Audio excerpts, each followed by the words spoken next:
Free. আসসালামু আলাইকুম। আমি এস এম সাইদুর রহমান। এই যে আজকে পহেলা বৈশাখ, বাংলা নববর্ষ। এই নববর্ষ বিভিন্ন ওয়াজ মাহফিলে হুজুররা এই নববর্ষ উদযাপন উপলক্ষে অনেক ফতুয়া জারি করছে। এটা করা নিষেধ, এটা করা মকরুহ, এটা করা জায়েজ না, কিচ্ছু না। কিন্তু আজকে আজকে এই নববর্ষের দিনে যে হুজুররা বিভিন্ন জায়গায় বিভিন্নভাবে যে তারা আনন্দ উল্লাস করছে, বিভিন্ন মিছিল মিটিংয়ে গেল, এটা কি জায়েজ হলো? এক হুজুর বিচার করে, কাজী অন্যায় অন্যায় অনেক মানুষের বিচার করে, কিন্তু কাজী সাহেবের ছেলে ডাব চুরি করছে, এখন তার ছেলের তো বিচার করতে হবে। তখন হুজুর সাহেব বলছে আলাদা একটা ফতুয়া সৃষ্টি করা যে উনাসরের গুণা নাই, ডাব চোরের বিচার হাজিতে নাই। এই যে হুজুররা, আপনারা যে বিভিন্ন সময় যখন আপনারা পজিশন খারাপ থাকে তখন আপনারা সরকারের বিরুদ্ধে অনেক কথা বলেন, সরকারের সমালোচনা করেন, পহেলা বৈশাখ নিয়ে, নারী নেতৃত্ব নিয়ে অনেক কিছু বলেন। কিন্তু আজকে আপনারা নারীদের নিয়ে একবারে নাচানাচি করতেছেন, মিছিল মিটিং করতেছেন, তারপরে আনন্দ মিছিল করতেছেন, পহেলা বৈশাখ উদযাপন করতেছেন। এটা কোন হাদিসের মধ্যে আছে? আরেকটা জিনিস ভাই, এই দেখেন স্কুল কলেজে শিক্ষকরা কোনো ধরনের অকাম টোকাম করে না, কিন্তু বিভিন্ন মসজিদ সময় অনেক মৌলবীদের উকট্টির কথা শোনা যায়।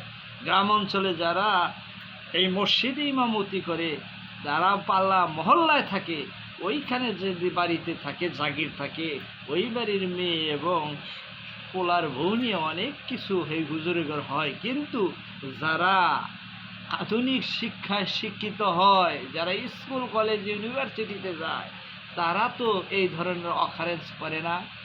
অনেক লোক আছে নবীর সুন্নত রাইখা অনেক অকাম টুকাম করতেছে, পর্দার আড়ালে থেকে অনেক কিছু করতেছে। তারা সামনে দেখাইতেছে একবার ইসলামী নেপাস, কিন্তু মাঝখান পিছনে যাইয়া অনেক অকাম টুকাম করতে। এইখান থেকে আপনারা সাবধান হয়ে যান, এইখান থেকে আপনারা ভালো হয়ে যান। চৈত্র মাসে ওই মহিলাদের কাপড় দিয়া ক্যাথা বানাইলি, সেই ক্যাথা ব্যবহার করা যায় না, এই জায়েজ ফতুয়া কর। আবার শীতের দিনে আসলে ওরা কোনো সবই জায়েজ আছে এই কথা বলেন, এইটা তো ঠিক না।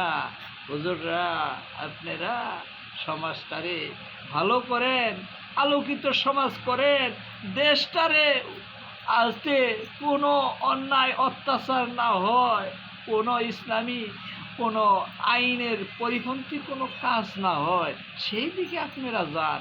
আপনারাই কেন ইসলাম পরিপন্থী কিছু কিছু কাজে আপনারা জড়িত হন?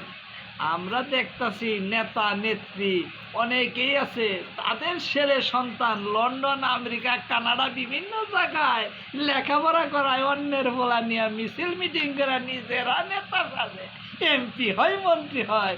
কিন্তু কোনো নেতা কোনো এমপি মন্ত্রীর ছেলেদের কোনো মিছিলে মিটিংয়ে দেয় না।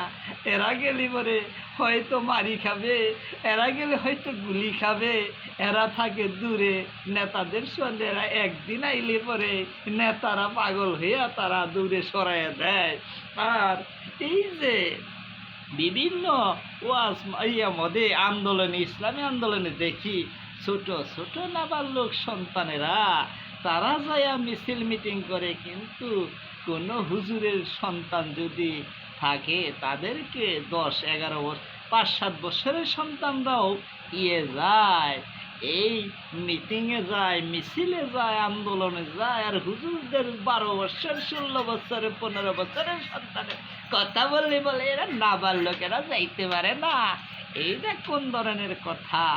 এইটা আপনারা সাবধান হয়ে যান।